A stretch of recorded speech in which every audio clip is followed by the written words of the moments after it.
welcome to episode 81 of the Craft House Magic podcast. My name's Ellie and I'm coming to you from Norwich in Norfolk in the UK, and today's the 29th of August. I hope you've all had a lovely crafty weekend since I've last spoken to you, and I'm here to share all the things that I've been up to in the last 7 days. You can find me on Instagram, Ravelry and Facebook as Craft House Magic, and I also have my own website, crafthousemagik.co.uk, where you can find handmade knitting accessories in my shop, as well as knitting patterns and sewing patterns and the show notes for the podcast. Oh my goodness, we have now reached my 3-year Podiversary. It's today exactly. How cool is that?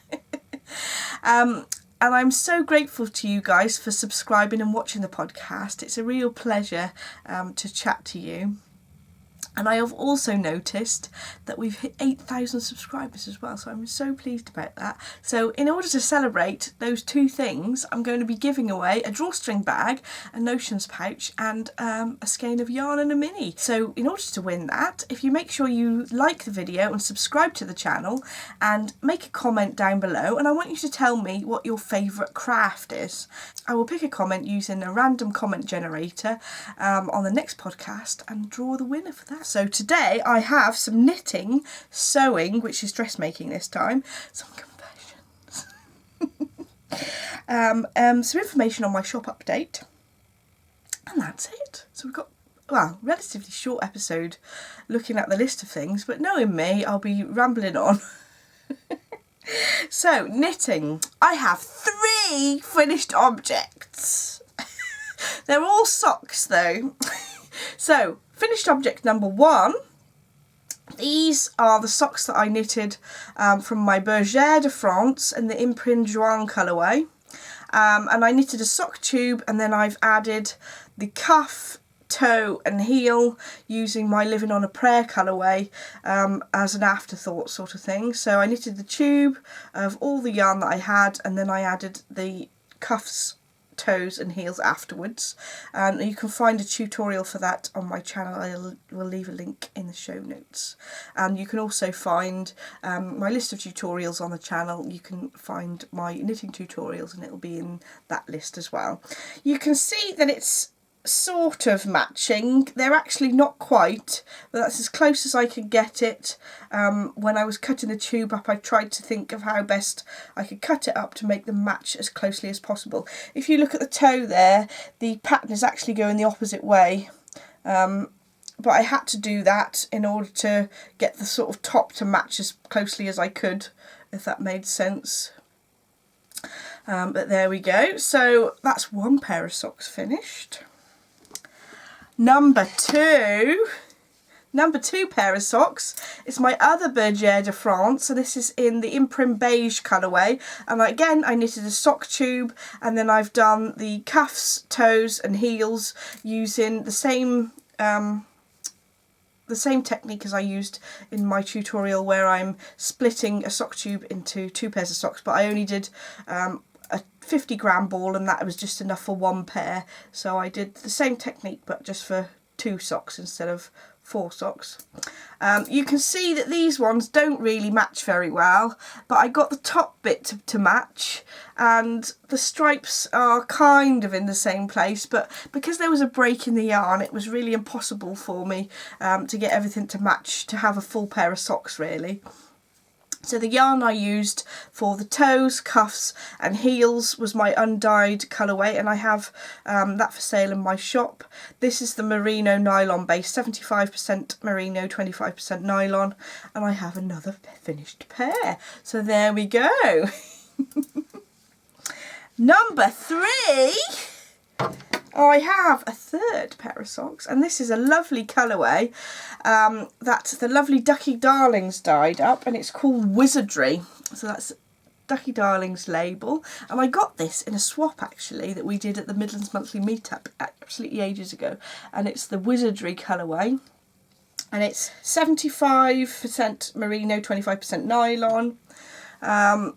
And these have come up lovely. They don't exactly match, but because there's so many stripes in there, I thought it really doesn't matter. I used, basically I've used the same technique again, where I've added toes and heels using the afterthought heel technique. and then I've got still 2 bits of tube left to make another pair of socks, and I have actually started on those.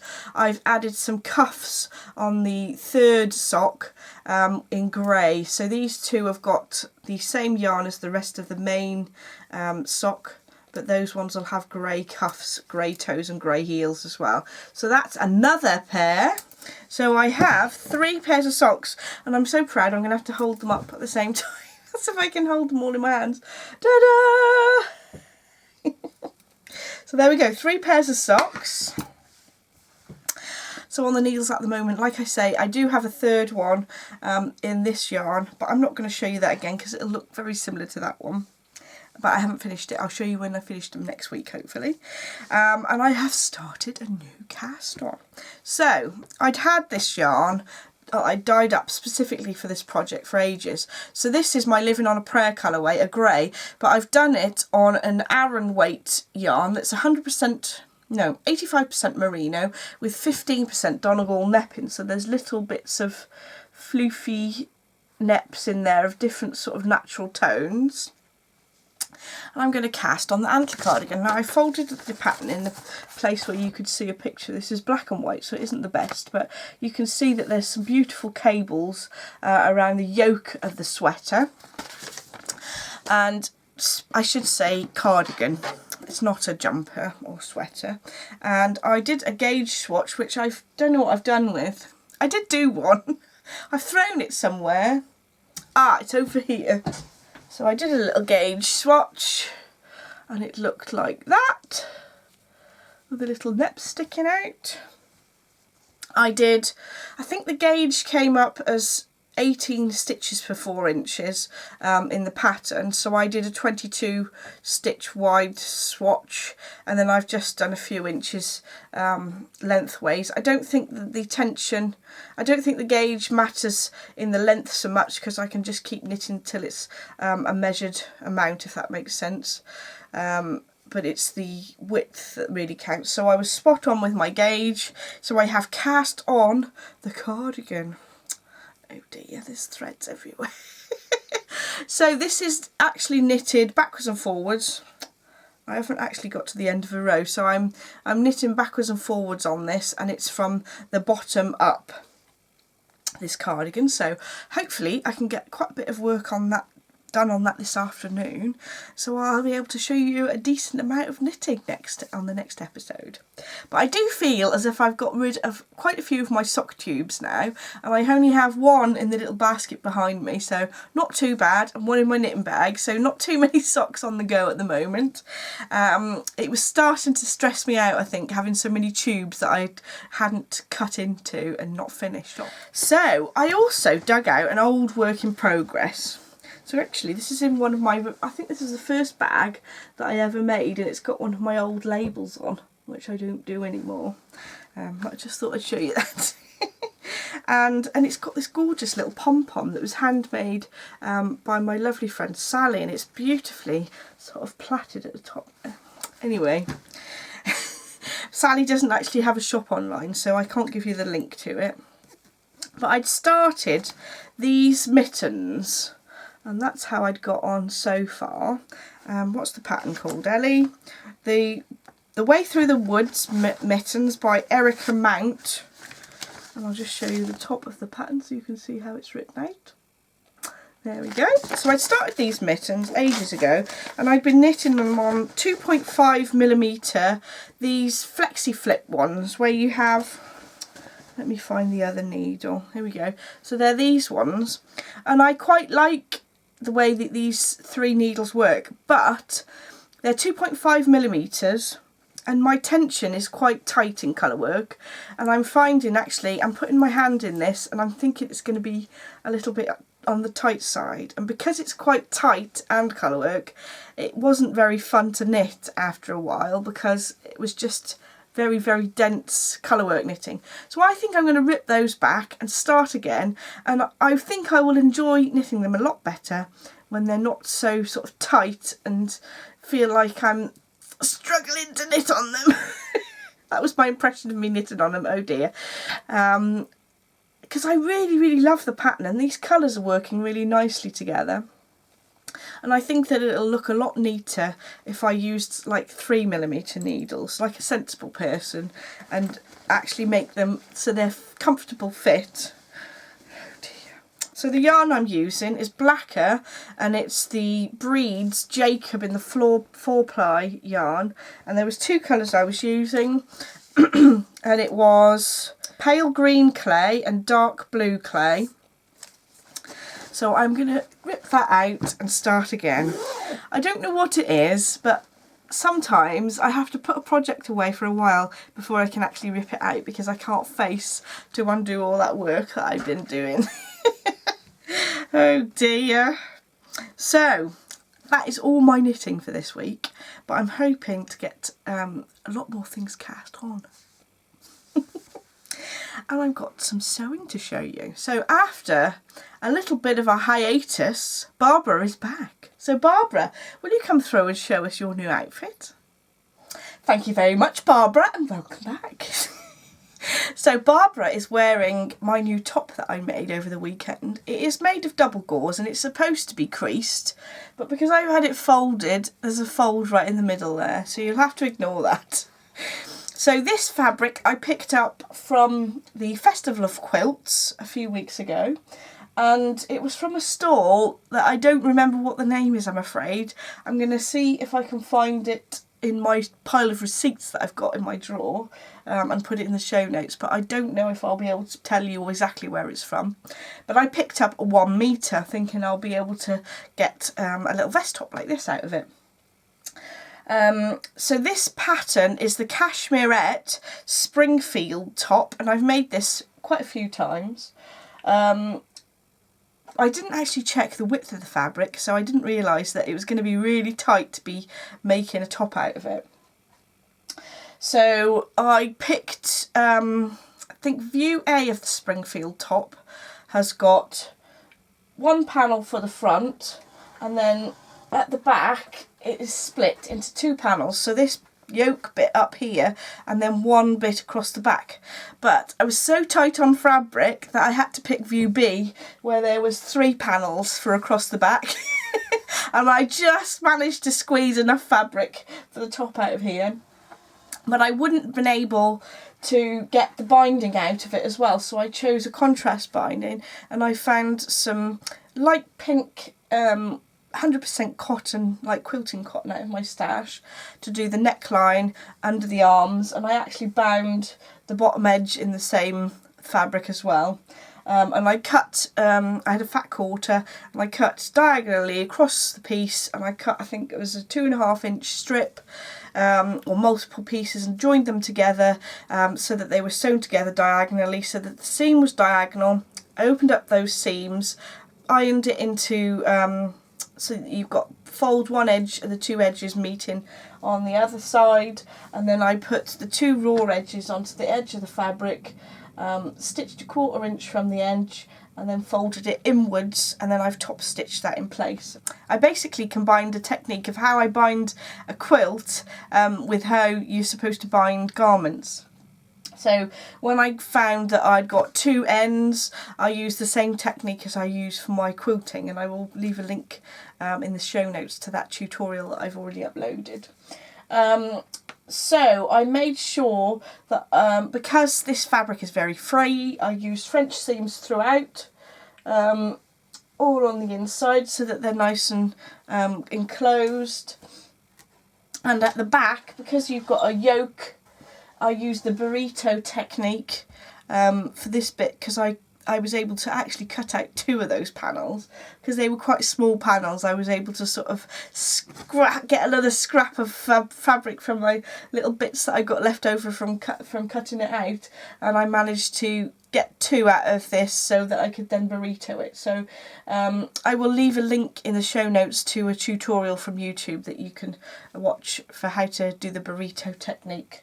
This is quite often used for like shirts and things, and it just gives a nice clean finish, so that on the inside the seam looks exactly the same as this, and then on the shoulder seam as well, the seam is completely enclosed, so it's really nice and tidy. I think that's it really. I think I'm going to take it off, Barbara, and just show you the seams inside, because I'm so chuffed that I managed to do French seams all on the inside. So thank you, Barbara. You better to get out of camera shot so they don't see you all naked. So here we are. It's the top off, Barbara, and I'm going to turn it inside out so you can see the inside. So with the neckline, I actually just did the binding the opposite way round, so that I brought the coloured fabric to the front. So this is the front, so you can see a different strip of colour around the neck, and this is the inside where you can see where I've stitched the binding down. On the inside back, you can see how I'd finished it with the burrito method.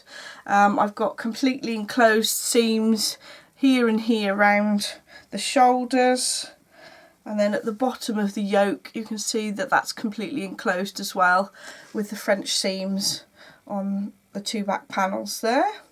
So this fabric, because it's double gauze, I had to press it to do French seams and things, so when I first actually came to wear it, it was weirdly pressed in areas and not pressed in others, so I just wore it for the day just to see how it felt, and then I've washed it again and it's crinkled up all nicely, but I don't see how I could have done French seams without giving it a press.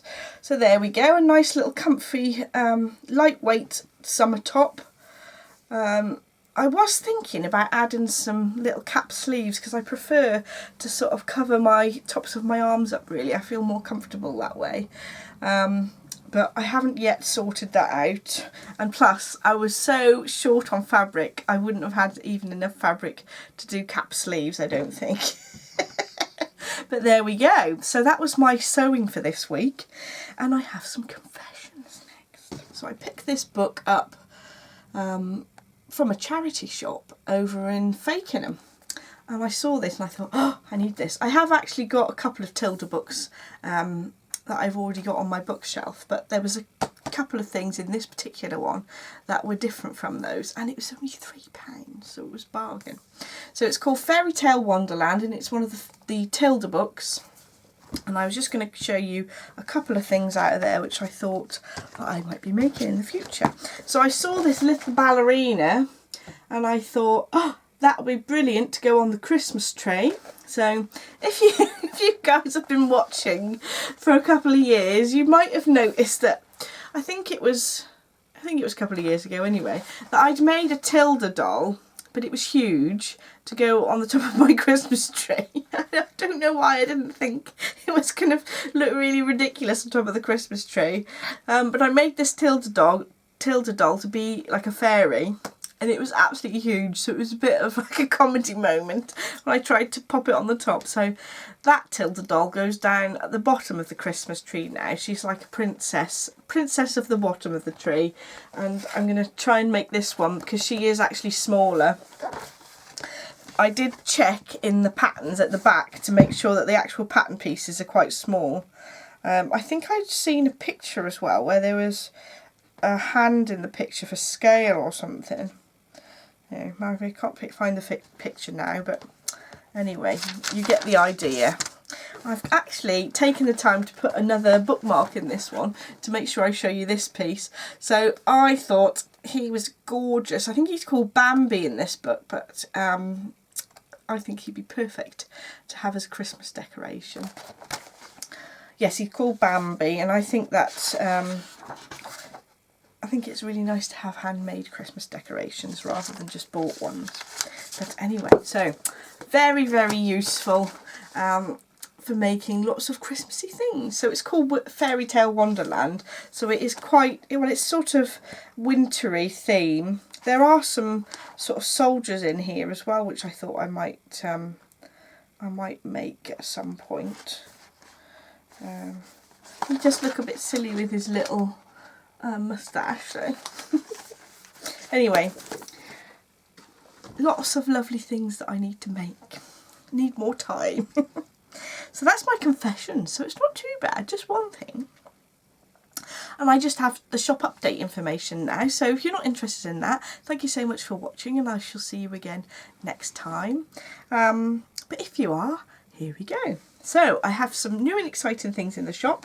So I've decided that it's about time that I included these smaller sock sets in the shop. So this is a 50-gram merino nylon instead of 100 with a 20-gram mini. So as a sock set, you can get a pair of socks out of here if you use the contrast yarn for heels and toes. You'll have plenty to make a pair of socks out of there, so rather than having lots of leftovers, although I do like leftovers, sometimes it's nice to have 50 grams and 20 grams to make a sock set. So I'll only be doing these 50-gram skeins in my merino nylon base, which is 75% merino, 25% nylon at the moment, but watch this space because I've got some new bases to show you as well. So I've just dyed up a couple of sets there just to give you an idea of what those look like, but I've got lots more going in the shop on Friday for all my colourways that have a sort of sock set option. And also I had a message off a lovely lady, and I'm afraid I can't remember her name, but she was suggesting that I had some lace weight yarn in the shop. So I've picked this gorgeous 100% silk lace weight yarn to have in the shop because I thought that that would be perfect for shawls and things. And I've just shown an example of the two colourways I've got in the shop. So this is Cloud Busting and this one's Pretty in Pink. And I thought I'd show you up against the merino nylon base to see what the colour difference is. So you can see that this one's a lot shinier and perhaps a little bit paler than the merino nylon version. So if you see any of the colours in my shop, I shall dye you up some on the lace weight if you want to in this new silk base. So this Cloud Busting colourway, this is an example in my merino nylon base. So you can see that is a shinier, slightly paler version of the colour.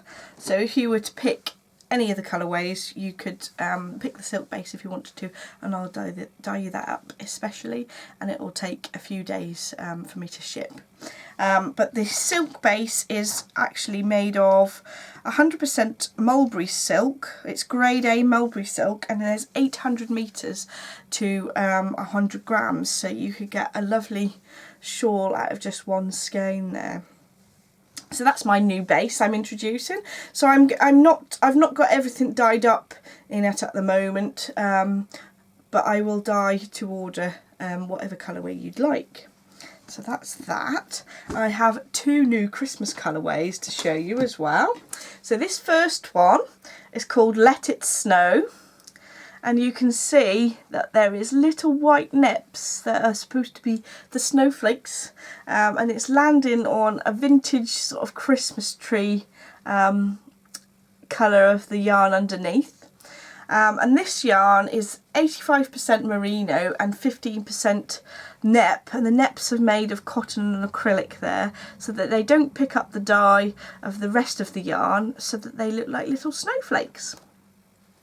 So you can use this for things like shawls, but if you do use it for socks, for instance, I'm going to include the option to have a mini in this slightly darker green that I think goes well with it, and this will be in the 75% merino and 25% nylon base, so that you've got that little bit of extra nylon for the heels and toes. So that's Let It Snow. So my second Christmas colourway is this one. So this one I've designed with the thought that the yarn underneath is like the sort of Christmassy tree, and the little coloured neps are all the lovely coloured baubles on the top on the Christmas tree. So this one is 85% merino with 15% Donegal net, but they're multicoloured. At the moment I'm including the green mini to go with it, but if you wanted to, actually I could make like a blue or pink or yellow little mini to go with it. So if you when you pop it in your cart, just leave a little note to say what colour mini you'd like. But I think I'm going to include the green in the listing for now, although I am thinking that actually a lovely nice bright pink would look really nice with that. So that's my Christmas colourways, my new ones that will be in the shop this week. So all the things I'm showing you will be in the shop update at 7 p.m. This Friday. I'm going to be putting some advent calendars in the shop on Friday, so some yarn advent calendars. So I'm going to be offering both 10 gram and 20 gram mini sets, and I'm going to be offering both 12-day and 24-day advent calendars. So you can choose, say you can have a 10 grams for 12 days or 10 grams for 24 days, or you can have 20 grams for 12 days or 20 grams for 24 days. So any combination of those. And I'm going to be calling them frostbites because they're little bites of yarn. Oh dear, we have to be cheesy, don't we? So those will be going in the shop update this Friday at 7 o'clock. And last but not least, I'm very excited to be announcing some tote bags. So this one is made of a black canvas, and I've free motion stitched some butterflies on the front there. Oops, and on the back I've done my normal crafthousemagik.co.uk with a butterfly free motion stitched, and then inside, so this is the free motion on the front of the bag. I've then got these straps attached here so that they don't get tangled into the zip closure at the top of the bag, and then I've included a little hook here so that you can attach your stitch markers or keys. On one side of the bag is two nice big fabric pockets. In the centre I've got 2 layers of fabric with some wadding in as a partition so that it keeps your projects completely separate, or you could have a project and then shopping on the other side. On the inside of the bag, on the other side, I've got 2 big clear plastic pockets and then some elastic here to put pens and things in so that you don't have to root around at the bottom of your bag for a pen. The bag has a really wide base at the bottom here. It's 6 inches wide. So you could have the option of omitting this divider if you don't want to, so that you can have bigger projects rather than having the divider in there. So drop me a note if you want me to omit that. So this one has grey floral fabric on the inside with a black outer fabric, and this one has a free motion stitched dragonfly there with the crafthousemagik.co.uk and a dragonfly stitched on the back. So the bags have nice long handles so you can pop them over your shoulder nicely and carry it along. So you can really see how wide that bag is to fit lots of lovely yarny goodness in there, so that you've got a cream version and the black as well. There we go.